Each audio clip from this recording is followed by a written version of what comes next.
18. Catherine II's room. The myth of the horse. Catherine II was nicknamed the Great for a reason. She was very well read and educated. Catherine's plans were to achieve a complete restructuring of the country. She took up the education of citizens. Ekaterina created a new cadet school, reformed the university, and created Smolny, her favorite institute. 18+ rooms. But in the biography of the Queen there are interesting details about her personal life, which no one can confirm or deny so far. According to Father Peter Vodich, who served in the German army, his fellow soldiers saw rooms with rather specific contents there during their stay.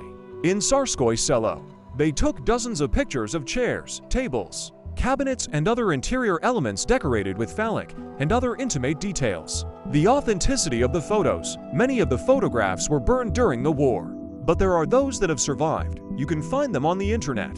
We cannot claim that these are original photos or forged ones. I did not find information that they were checked for authenticity at all. In this age, you can fake anything, and Peter Vodich is a competent journalist who could do it. The myth of the horse. The Polish historian Kazimierz Woliszewski wrote about Russia in the 18th century.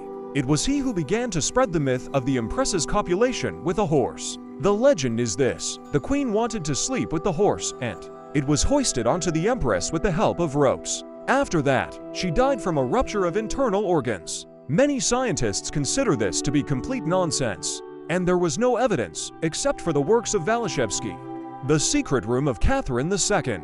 Catherine the Great undoubtedly made a huge contribution to the development of the Russian Empire. However, it is very difficult to call her a reference ruler, because the Empress seemed to deliberately turn a blind eye to really serious problems in the structure of the state. One of these problems was favoritism, which flourished more than ever during Catherine's reign.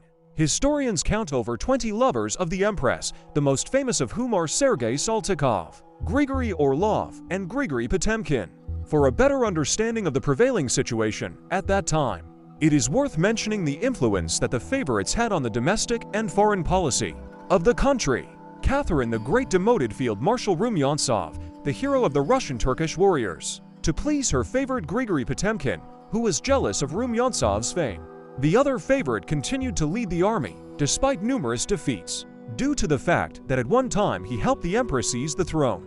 Some historians agree that the Empress had a special sex room, in which Catherine had fun with her favorites. Presumably, this room was located in the Gatchina Palace, which Catherine the Great built for one of her favorites, Grigory Orlov, with whom they had a relationship for more than 12 years. Gatchina Palace. A curious story concerning this topic happened to the Belgian Peter Vodich. A photo album with pictures from the Great Patriotic War fell into his hands. If you want to see additional materials with photos of the interior of that room, you can view them at this link.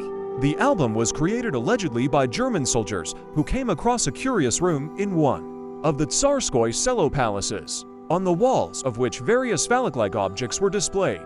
The furniture was decorated with handmade erotic figures, and the paintings depicted bed scenes in great detail. The Germans allegedly took many shots of this room, but since then many photos have been irretrievably lost. The Belgian went to Russia and decided to find out more about this room. However, museum workers began to deny the existence of such historical finds. According to unconfirmed reports, Vodich still managed to get into the Gatchina Palace, where he was shown the objects of interest to him, while stating that the existence of this cabinet would never be officially announced. Whether such a room could actually exist remains a mystery, but the huge number of Catherine the Great's lovers and their exceptional influence on the fate of the country will not allow us to doubt the possibility of the existence of such places and interior items.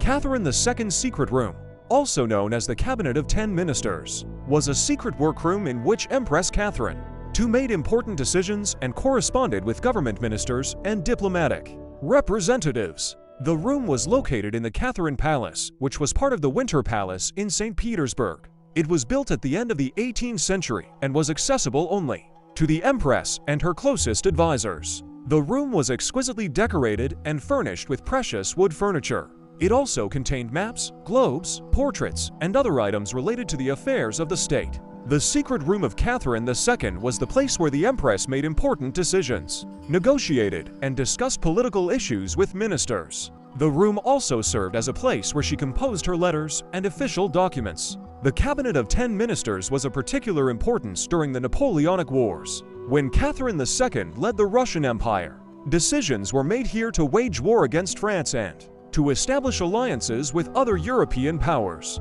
After the death of Catherine II, the room was closed and remained forgotten until the 1940s, when it was opened to the public. Now is one of the main attractions of Hermitage and is visited by many tourists.